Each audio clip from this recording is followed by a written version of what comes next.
ये दिखा रहा है कि नरेंद्र मोदी ने देश की अर्थव्यवस्था का क्या हाल कर दिया है। इसको और सीधे शब्दों में कहें तो मोदी ने देश को कैसे रसातल में पहुंचा दिया है। 1996 के बाद पहली बार लगातार 5 महीने गिरा है बाजार, और गिरा नहीं है, धराशायी हो चुका है। एक ही दिन में 7.5 लाख करोड़ रुपए डूब गए निवेशकों के। लेकिन यह केवल अर्थव्यवस्था को ही बर्बाद कर देने का मामला नहीं है, विदेश नीति को भी चौपट कर देने का मामला है, आंतरिक सुरक्षा को भी चौपट कर देने का मामला है।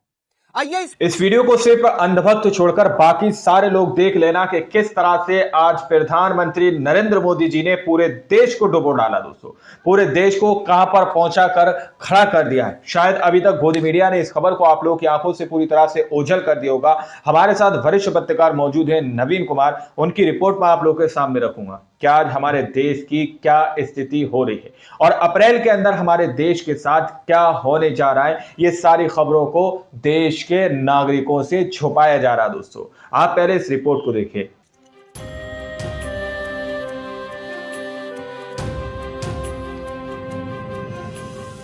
नमस्कार, आदाब, सत श्री अकाल, जय भीम, जोहार। मेरा नाम है नवीन कुमार। ये ग्राफ देख रहे हैं आप, ये दिखा रहा है कि नरेंद्र मोदी ने देश की अर्थव्यवस्था का क्या हाल कर दिया है। क्या हाल कर और दिया है। सीधे शब्दों में कहें तो मोदी ने देश को कैसे रसातल में पहुंचा दिया है।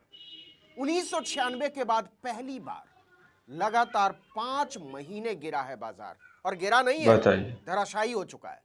एक ही दिन में 7.5 लाख करोड़ रुपए डूब गए निवेशकों के। एक ही दिन में अर्थव्यवस्था को ही बर्बाद कर देने का मामला नहीं है, विदेश नीति को भी चौपट कर देने का मामला है, आंतरिक सुरक्षा को भी चौपट कर देने का मामला है। आइए इस वीडियो में इन अंतर संबंधों को समझने की कोशिश करते हैं, लेकिन इसके पहले क्रोनोलॉजी को एक लाइन में समझ लीजिए, बस एक लाइन। मोदी जी की कृपा से स्टॉक मार्केट और गिरेगा, रुपए के मुकाबले डॉलर और चढ़ेगा, और मीडिया नफरत और बढ़ाएगा। इस बात की केवल कल्पना ही की जा सकती है कि मोदी के यार डोनाल्ड ट्रंप अप्रैल में जब नया टैरिफ लागू करेंगे तो भारतीय अर्थव्यवस्था की हालत क्या होगी। बताइए, अक्टूबर 2024 से निफ्टी क्या हालत होगी भारत की अर्थव्यवस्था की, इकोनॉमी का क्या होगा। ये 5 महीने में 12% गिर चुका है। पिछले 28 साल में ऐसा पहली बार हुआ है। इससे पहले 1996 में जुलाई से लेकर नवंबर के महीने के बीच बाजार में लगातार 5 महीने गिरावट दर्ज की गई थी। इन 5 महीनों में बाजार 16% गिर चुका है। पिछले 28 साल में ऐसा पहली बार हुआ है। इससे पहले 1996 में जुलाई से लेकर नवंबर महीने के बीच बाजार में लगातार 5 महीने गिरावट दर्ज की गई थी। इन 5 महीनों के दौरान निफ्टी 50 इंडेक्स 26% गिरा था। लेकिन अभी तो मोदी जी ने अमेरिका और चीन को पानी पिला रखा है ना। बेंजामिन नेतन्याहू से लेकर जेलेंस्की तक हाथ जोड़े खड़े रहते, एक नजर हाथ जोड़े खड़े रहते हैं मोदी जी के सामने। वैसे भी जनता की जमीनी हालत से तो मोदी को कभी लेना देना रहा नहीं।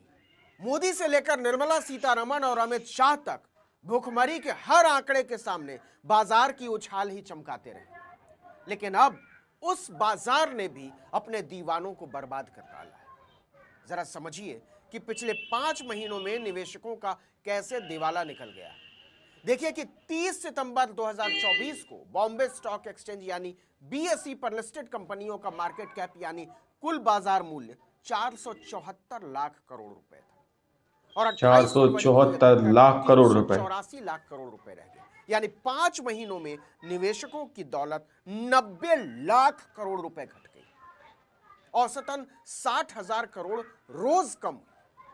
यह है भारत की तरक्की की रफ्तार, the great Indian growth story.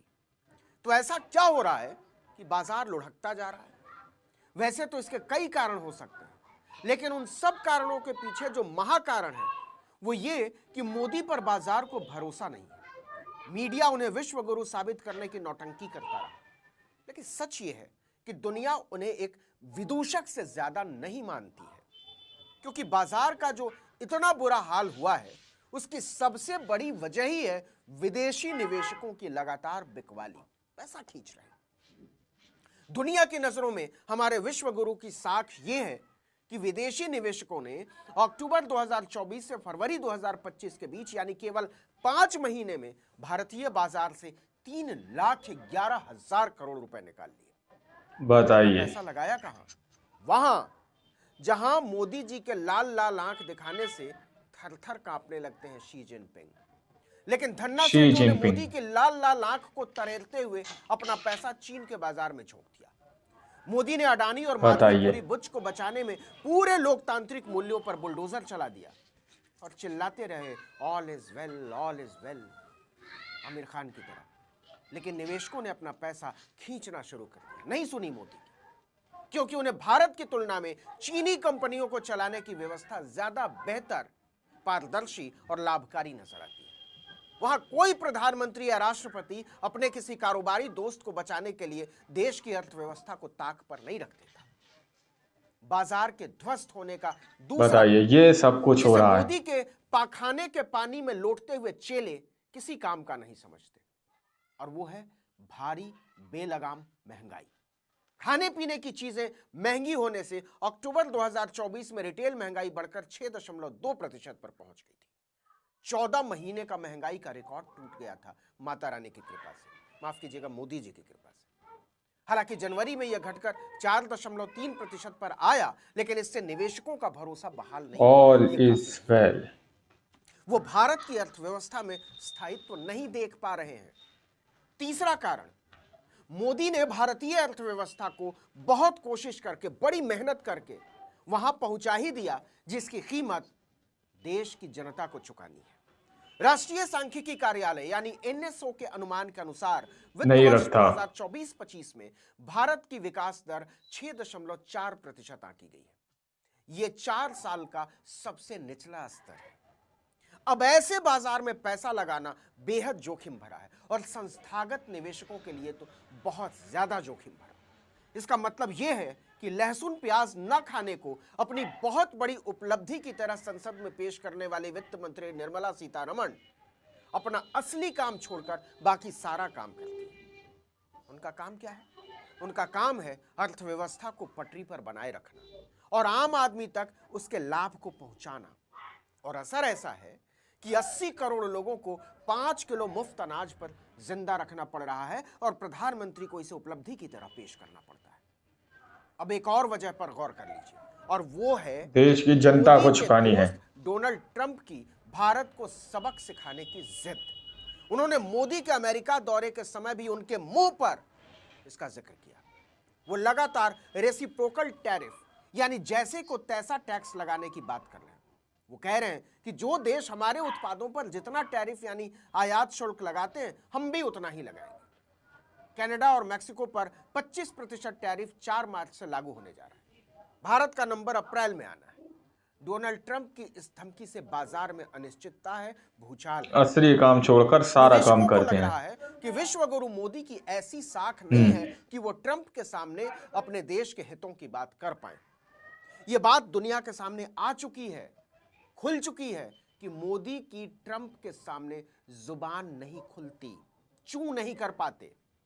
आपको यह बात अजीब लग सकती है, लेकिन इसे ऐसे समझिए कि रिलायंस ने दिसंबर में ही रूस से 5 लाख बैरल प्रतिदिन क्रूड ऑयल आयात करने का सौदा किया था।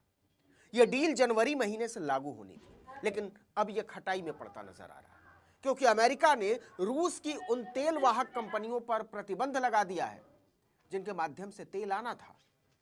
मोदी ट्रंप से एक शब्द नहीं बोल पाए कि ऐसा मत कीजिए, हमारा बहुत बड़ा नुकसान हो जाएगा, और अगर आप ऐसा करेंगे तो हमें भी आपके बारे में सोचना पड़ेगा। वो जानते हैं कि अगर वो बोल भी देते तो ट्रंप उनकी खिल्ली उड़ाकर निकल जाते। सच ये है कि मोदी ने विदेश मंत्री की कुर्सी के लिए एस जयशंकर जैसा नाकारा नगीना देश के हितों की बात कर पाए, सवाल उठा पाए, उनसे पूछ पाए ट्रंप से। बार बार नाक कटाई है, बेइज्जती कराई है, बल्कि उसे खतरे में बताइए।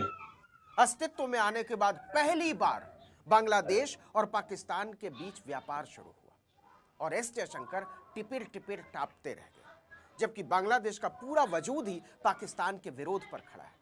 नेपाल में चीन का बढ़ता असर और श्रीलंका से भारत के साथ कारोबारी रिश्तों को एक एक करके ठंडे बस्ते में डालते जाना दिखाता है कि भारत के विश्व गुरु को जब नेपाल और श्रीलंका के लोग नहीं सुनते तो अमेरिका की जाने ही दीजिए। फोटो क्लिक करवाने के लिए पीठ पर थपकी मार देने से कोई विश्व गुरु बन जाता तो देश का ये हाल ही क्यों होता।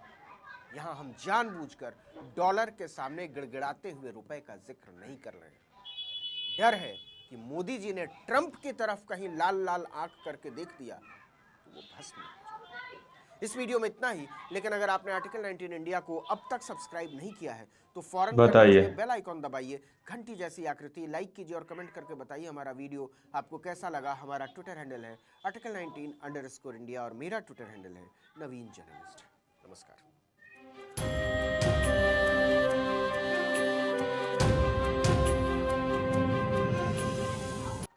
दोस्तों, आप लोगों ने इस वीडियो को शुरू से आखिर तक देखा। वीडियो के अंदर साफ तौर पर स्टार्टिंग में मैंने जो कहा कि प्रधानमंत्री नरेंद्र मोदी जी ने क्या देश को डुबो दिया है, यह सवाल पूछा जा रहा है। जिस तरह से नवीन कुमार सीधे तौर पर कह रहे हैं कि मोदी जी ने देश को डुबो दिया, क्या वाकई में मोदी जी ने देश को डुबो दिया है या फिर सच्चाई कुछ और ही है? जिस तरह से इस वक्त दोस्तों शेयर मार्केट के अंदर भूचाल देखने को मिल रहा है, जिस तरह से देश की अर्थव्यवस्था पर सवाल खड़े किए जा रहे हैं, जिस तरह से अमेरिका सीधे तौर पर हमारे देश पर टैरिफ लगाने की बात कर रहा है, 100% टैरिफ लगाने की बात कर रहा है दोस्तों, लेकिन प्रधानमंत्री नरेंद्र मोदी जी अपने दोस्त डोनाल्ड ट्रंप से चूं तक नहीं कर पाए, नवीन कुमार ने इस वीडियो के अंदर बताया है।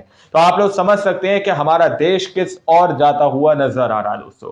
बाकी आप लोगों ने इस पूरी रिपोर्ट को देखा सुना, आप लोग अपनी राय कमेंट सेक्शन में जरूर दीजिएगा। किसी गोदी मीडिया चैनल ने आप लोगों तक ये खबर पहुंचाई या नहीं पहुंचाई, कमेंट में जरूर लिखिएगा और सच्ची पक्की खबरें देखने के लिए चैनल को सब्सक्राइब कीजिए। मिलता है अगली वीडियो में, जब तक के लिए जय हिंद, जय भारत।